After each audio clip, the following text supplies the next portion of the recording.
pleasure to meet all at last, and today we're going to go ahead and talk about another well-known franchise for the likes of HJN.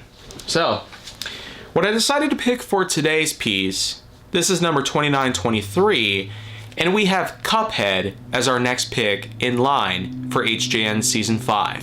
So, here we go.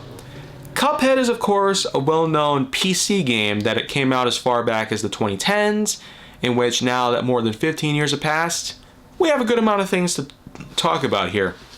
First off, Cuphead is the unique story of two characters in a somewhat 1920s or 1930s vibe, known as Cuphead and Mugman.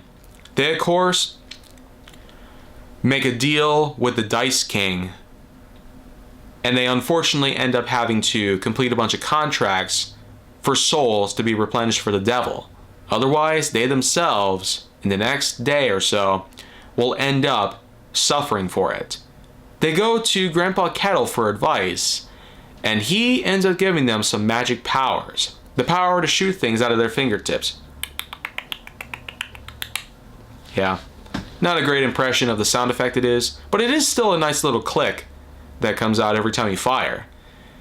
This, of course, along with their many other unique abilities that they can use, including jumping on each other to revive each other when they die, and by performing some nice acrobatic moves and athletic skills and a lot of running, they all, of course, are able to complete a number of different contracts by taking down a variety of different bosses. You have the giant flower, you have the giant vegetables, you have the giant clown in a roller coaster, you have the genie looking guy, and you have many others out there to look for. And there's a number of different biomes in which that you experience as well. You go into the forest, and you go into the trees, fight off against woodpeckers, and you go off into the waters, and eventually take to the skies, thanks to the help with some other characters that you find along the way. And there is even a shop in which that you can actually pick a hold of different items of which that can provide special powers and functions for your characters. Of course, it is made to be a co-op game, and Cuphead is considered to be one of the best co-op games ever made, even to this day, when there's hundreds of others out there.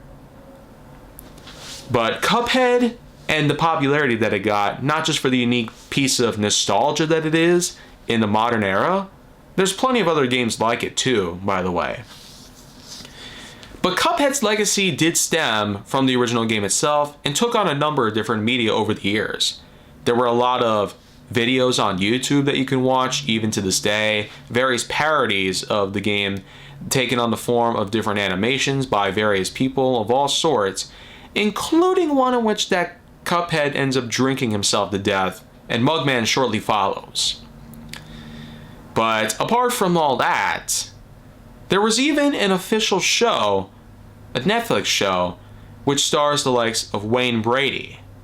Yeah, the Cuphead show was a unique piece that unfortunately didn't live very long, but it still did leave a lasting impression on most of us. It wasn't really just a show, it was a bit of an event in and of itself, because the franchise's popularity apparently got that big to the point in which we eventually had to have something like this. And I'm almost certain that they might actually make a movie out of this, if they get big enough for it. But I guess there's not very much that I could talk about here. I could talk about my own experiences with the game, but that alone would be a little too easy. Not to mention, I had talked about it before.